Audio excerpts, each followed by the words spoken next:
The lord హల్లెలూయా. దేవుని నామానికి స్తోత్రాలు. మీ అందరికీ నా వందనాలు తెలియజేస్తున్నాను.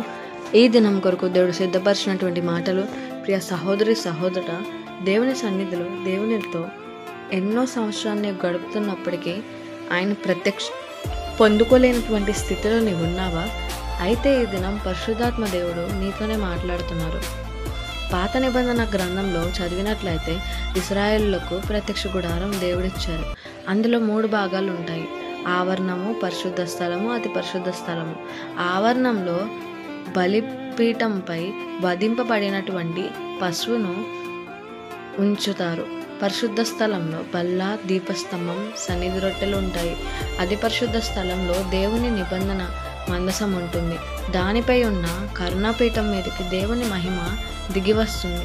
ఇది మన ఆధ్యాత్మిక జీవితానికి ఎంతో సాదృశ్యంగా ఉంది.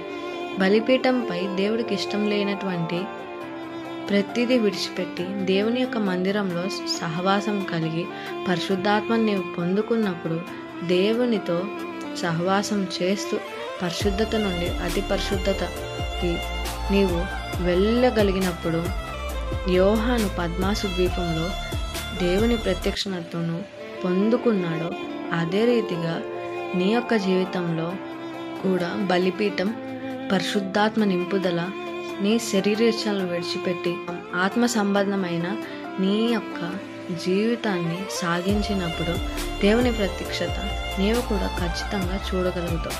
అట్టి కృప దేవునికి దయచేయునుగాక. ఆమేన్.